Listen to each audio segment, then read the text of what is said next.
Assalamualaikum warahmatullahi wabarakatuh. Halo rekan-rekan petani semua, berjumpa kembali bersama saya Eko di channel Giarta Production, channelnya para petani pemula dan orang-orang yang ingin belajar bertani.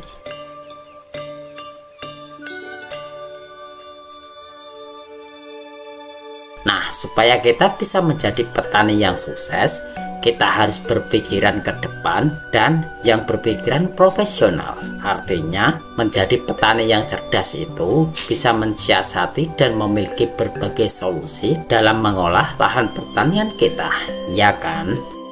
Oke, sebelumnya semoga kita semua senantiasa diberikan kekuatan dan keselamatan oleh Allah Subhanahu wa Ta'ala. Semoga kita juga senantiasa diberikan kesehatan oleh Allah supaya setiap saat melakukan aktivitas kita selalu segar, sehat, dan kuat ya. Amin. Nah, pada kesempatan kali ini, insya Allah saya akan melaksanakan kegiatan penyemprotan di lahan persawahan saya ya. Saat ini, usia tanaman padi saya baru menginjak 14 hari setelah tanam. Nantinya saya akan melakukan penyemprotan terhadap varietas baru yang saya coba tanam di lahan saya ya, yaitu padi VR46. Pada usia 14 hari setelah tanam ini, saya akan mencoba teknik penyemprotan untuk mempercepat pertumbuhan padi di masa vegetatif. Nah, tujuan penyemprotan ini ada dua ya. Pertama, untuk mempercepat pertumbuhan padi di masa vegetatif agar padi yang saya tanam ini bisa tumbuh pesat tanpa kendala yang berarti. Dan tujuan yang kedua, bagaimana caranya agar tanaman padi di lahan saya ini bisa menghasilkan jumlah anakan per rumpunya yang sangat banyak. Nah, lahan sawah saya yang saya tanami padi VR46 ini tidak begitu luas ya, hanya sekitar 1200 meter persegi atau satu kotak kalau orang sini bilang.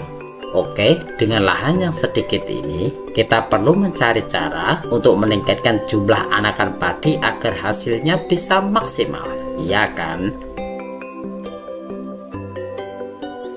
Sekarang, saya akan menjelaskan nutrisi-nutrisi yang akan saya aplikasikan. Pertama, saya menggunakan pupuk Ultradap dengan dosis 4 sendok makan per tangki 16 liter.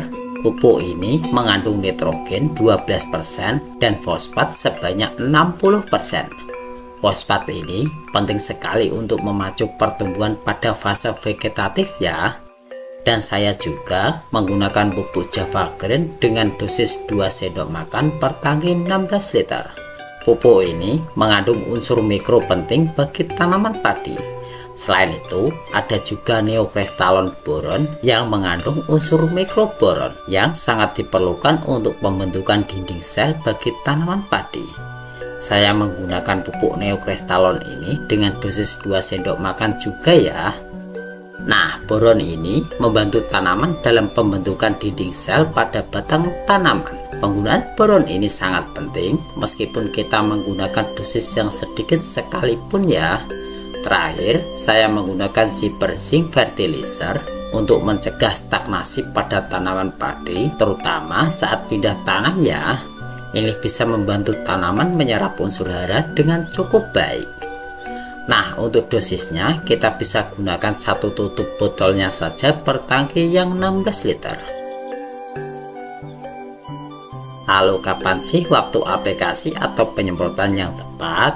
Nah, penting untuk mengikuti aturan pemilihan waktu dan dosis penggunaan nutrisi ya. Saya biasanya mengaplikasikan nutrisi ini pada usia 14 hari setelah tanam.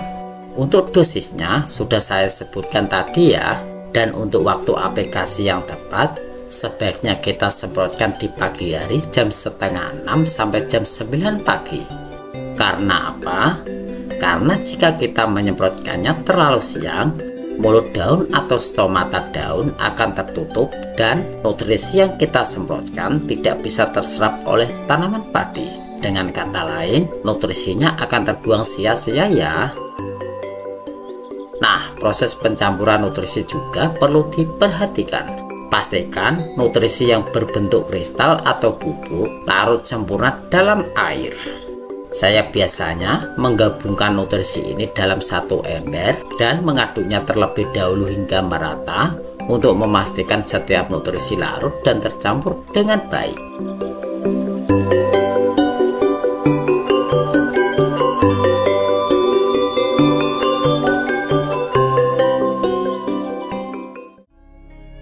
Nah, rekan-rekan, begitulah proses penyemprotan dan penggunaan nutrisi pada lahan pertanian saya ya. Semua ini sudah saya praktekkan dan terbukti memberikan hasil yang luar biasa. Terima kasih sudah menyimak sampai akhir dan jangan lupa like, share, dan subscribe-nya terlebih dahulu sebelum menonton video yang lainnya ya.